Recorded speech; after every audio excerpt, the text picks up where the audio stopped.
आजचं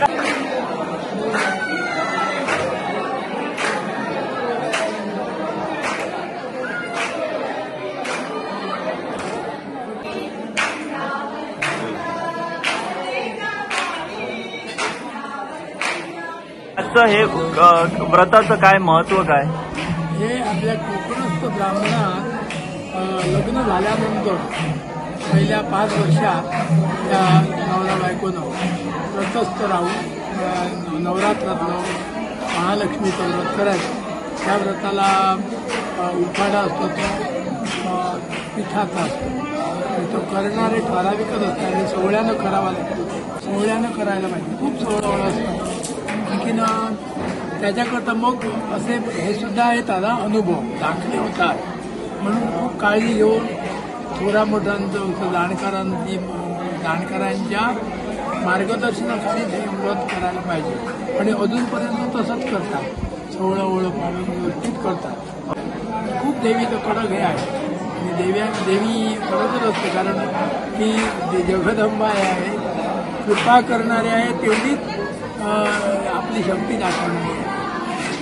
या देवीमुळं 5 वर्ष केल्यानंतर सौभाग्य म्हणजे त्यांच्या ज्या काय मनोकामना असतात त्या पूर्ण होतात आणि त्यांची पूर्ण कृपा होते, असा त्याचा महती आहे. आणि हे नवरात्राचं देवी म्हणजे घागरी पुंगडी, आणि याचा मुख्य उत्सव म्हणजे घागरी पुंगडी. आता सुरू आहे बघ घागरी, तोच त्याचा एक मुख्य आहे घागरी पुंगडी. त्याला म्हणजे काय होतं, घागरी पुंगडी याचा अर्थ त्या घागरीतून जो घुमट येतो की नाही, एक प्रकारचा आवाज, तो देवीला खूप आवडतो. ओके. तिथल्या ग्रामस्थांना अशी एक कल्पना सुचली, विशेष करून श्रीपाद दामले, सध्या ते हयात नाही, आणि जोशी आणि त्याची खूप इथे झांडवा कवजे वगैरे अशा यांच्यातून ही कल्पना सुचली आणि एक सार्वजनिक असा उत्सव करा. त्यावेळी आमच्या ब्राह्मण समाजात ही करणं म्हणजे थोडंसं मनुष्यबळ आणि फायनान्शियल हे गरज कमी पडत होते आणि पाहिजे होते, त्यामुळे ते सार्वजनिक करावं असे त्यांची कल्पना सुचली आणि त्या कल्पनेप्रमाणे हे आता मूर्त स्वरूपात आलेलं आहे. नमस्कार. आम्ही समस्त भटवाडी नगरगाव ग्रामस्थ आणि यंदा हा आणि आश्विन महिन्यातला आमचा हा महालक्ष्मीचा उत्सव, यापेक्षा आम्ही सगळ्यांचं स्वागत करतो. वास्तविक सांगायचं म्हणजे आज या महालक्ष्मी उत्सवाला 37 वर्ष, यंदाचं हे 37वे वर्ष चालू आहे. आणि 1989 साली पहिल्यांदा महालक्ष्मीचा उत्सव या आमच्या लक्ष्मीनारायण देवस्थानात झाला आणि 1989 ते आज 2025 ही अविरत 37 वर्ष हा उत्सव आमच्या इकडे चालू आहे. अश्विन पक्षातील शुक्ल पक्ष अष्टमी या दिवशी करवीर निवासनी अंबाबाईचा हा घागरी फुंकणे जागर हा उत्सव आज या ठिकाणी म्हणजे महालक्ष्मीचा उत्सव होतो. कोकणस्थ ब्राह्मणात, या कोकणस्थ ब्राह्मण लग्न झालेले आहेत, त्यांच्या सुवासिनी लग्न झाल्यानंतर पहिले 5 वर्ष यांनी हे व्रत करायचं आहे.